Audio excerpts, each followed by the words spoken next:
آخری 10 دن میں لیلۃ القدر رکھی ہے، اعتکاف رکھا ہے۔ پہلی امتوں کے لیے یہ نہیں تھا کہ پچھلے سارے گناہ معاف ہو جائیں، یہ ہمارے لیے کہ ہمارے پچھلے سارے گناہ معاف ہو جاتے۔ اللہ تعالیٰ کا عرش پہلے آسمان پہ آ جاتا ہے، جنت کے دروازے کھل جاتے ہیں، جہنم کے بند ہو جاتے ہیں، شیطان قید ہو جاتے ہیں، اور سمندر کی مچھلیاں اور زمین کی چونٹیاں تک روزہ رکھنے والوں کے لیے دعا کرتی ہیں، اور اللہ تعالیٰ جنت کو روزانہ کہتا ہے ان قریب میرے نیک بندے بندیاں آنے والے ہیں، تو ان کے لیے میک اپ کر لے، تو ان کے لیے تیار ہو جائے۔ یہ اللہ تعالیٰ کی رحمت کو لینے کا سیزن ہے۔ پہلی امتوں کو اعتکاف نہیں ملا تھا، ہمیں اعتکاف ملا ہے کہ 10 دن اللہ دے بوئے تے پہ جاؤ، یا اللہ تیرے کو معافی کروا کے ہی اٹھنا ہے، ہمیں اٹھنا ہی کوئی نہیں۔ تو جو دروازے پہ آ جاتا ہے آدمی اسے معاف کر ہی دیتا، کوئی بہت ہی سخت دل والا ہو تو معاف نہ کرے، ورنہ بڑے سے بڑے غصے والے بھی کہتا اچھا جی جاؤ معاف کیتا۔ اس میں ایک لیلۃ القدر ہے، وہ بعد میں بات کرتا ہوں۔ پھر اللہ تعالیٰ نے اس میں غریب آدمی کی کہ روزے اچھے گزر جائیں، عید اچھی گزر جائے، اس کے لیے اللہ تعالیٰ نے صدقہ فطر رکھا ہے۔ ہم اسے عید کے ساتھ جوڑ دیتے، پہلی رمضان سے دینا چاہیے تاکہ غریب اپنا کوئی روزہ تو رکھ سکے۔ پہلی رمضان سے 29 رمضان تک جب مرضی دے دیں، اور اگر وہ فطرانہ ادا نہیں کرتا تو اس کے روزے اس کے سر کے اوپر سے بھی نہیں جاتے، وہیں کھڑے رہتے ہیں۔ اور عام طور پر یہاں اخبار میں ٹی وی پر گندم کے لحاظ سے آتا ہے 2 سیر کڑک دے دو، وہ تھوڑے سے پیسے ہیں، 100-200 روپے ہے۔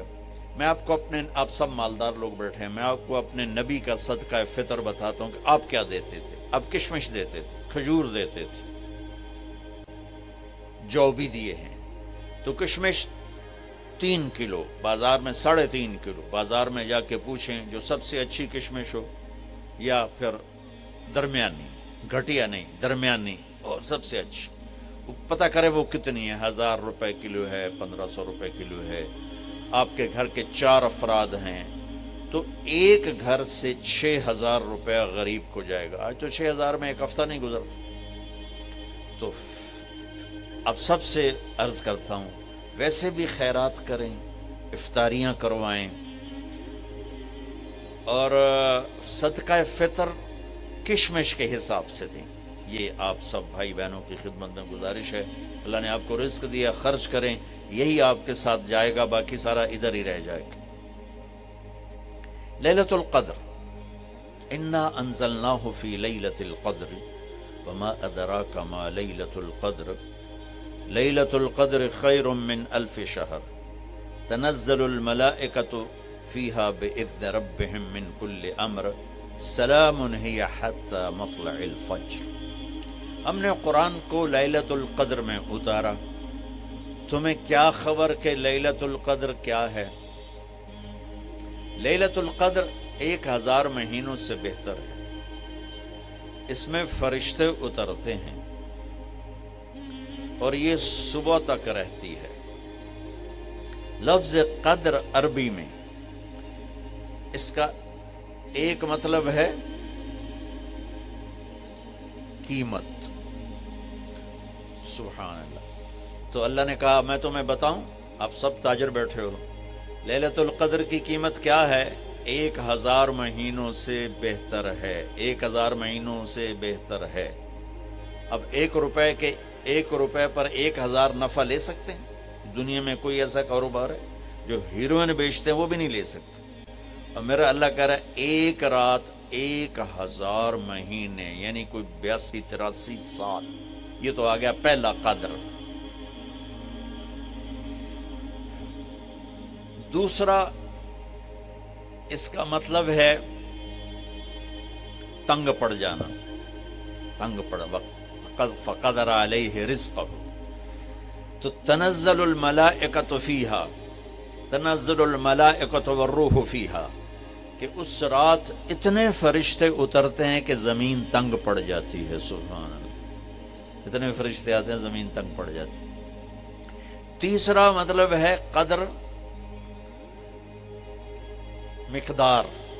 مقدار کو، تو اللہ تعالیٰ نے اس کا آخری مطلب بھی بتایا، سلام ہی حتی مطلع الفجر، کہ یہ فجر کی نماز تک، فجر کی اذان تک یہ رہتی ہے۔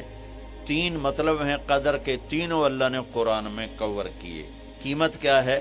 1000 مہینوں سے بہتر۔ تنگی کیا ہے؟ فرشتوں سے زمین بھر جاتی ہے۔ مقدار کیا ہے؟ صبح صادق۔ لیلۃ القدر 27 کی نہیں ہوتی، 21، 23، 25، 27، 29۔ اب یہ 5 راتیں جاگنے چھٹ، آپ لوگ تو ویسے رات کے بادشاہ ہو، جاگ لو۔ تو لیلۃ القدر مسجد میں نہ گزارو، گھر میں گزارو۔ یہ مسجدوں میں اشتہار لگ جاتے ہیں، فلاں کے ساتھ شب قدر گزاریں، فلاں حضرت کے ساتھ شب قدر گزاریں، پھر ادھر کوئی صلاۃ تسبیح پڑھ رہا ہے باجماعت، عورتیں صلاۃ تسبیح کی جماعت کرا رہی ہیں، اور پتہ نہیں اور کتنی عجیب و غریب قسم کی عبادات شروع ہو جاتی۔ یہ نفلی عبادت ہے، میرے نبی گھر میں پڑھتے تھے۔ آپ نے اشراق کے سوا ہر نفل گھر پڑھا، ہر سنت گھر میں پڑھی، تو آپ لیلۃ القدر کو یہ مستورات بھی آپ بھی اکٹھے ہو کے نہیں منانا، الگ الگ مصلی بچھا کر اپنے اللہ سے رونا دھونا کرو، اپنے اللہ کو منانا کرو، میں بھی کروں، آپ بھی کریں۔ نوافل کی، جیسے ابھی شب برات گزری تو اشتہار تھے، میں جا رہا تھا ادھر غلام آباد میں، ایک جنازہ ہو گیا تھا، تو اشتہار فلاں حضرت کے ساتھ شب برات گزاریں، فلاں مسجد میں شب برات گزاریں، فلاں جگہ شب برات گزاریں۔ بھائی وہ گھر میں منانے کی ہے، مسجد میں نہیں۔ میرے نبی نے نفلوں کو تنہائی میں ادا کیا، فرض کو مجمع میں ادا کیا۔ لیلۃ القدر میں جاگنا نفل ہے، اور پھر جب کٹھے ہو جائیں گے لوگ اور عورتیں تو پھر ساتھ غیبت بھی چلے گی، اور ایک غیبت کا بول ساری رات کو اڑا کے رکھ دے گا۔ مردوں یا عورت کٹھے ہو جائیں، غیبت سے تو بچتے نہیں، نہ ہی رک سکتے ہیں۔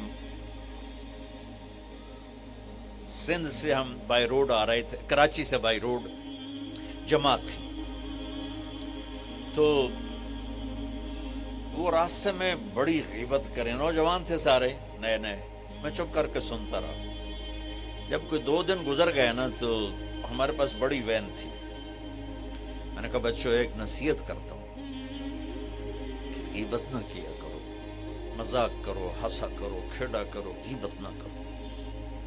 تھوڑی سی میں نے اس پہ بات کی تو بڑے متاثر ہوئے، کہا جی ٹھیک ہے انشاءاللہ آئندہ بالکل نہیں کریں۔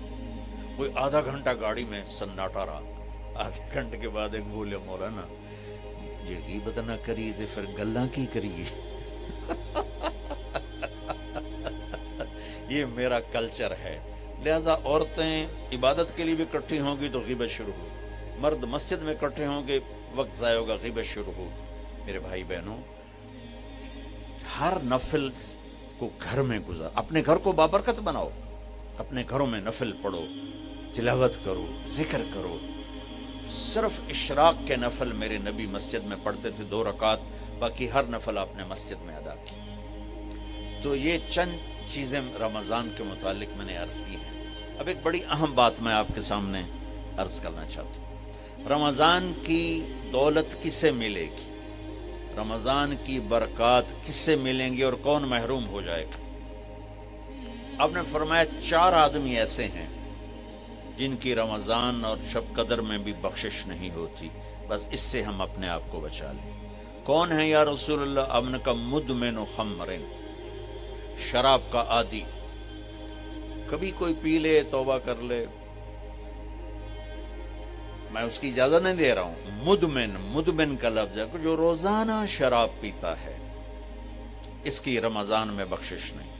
عاق لوالدیہ، جو ماں باپ کا نافرمان ہے، اس کی بخشش نہیں۔ قاطع الرحم، رشتہ داروں سے لڑنے والا، اس کی بخشش نہیں۔ المشاحن، دل میں بغض رکھنے والا، اس کی بخشش نہیں۔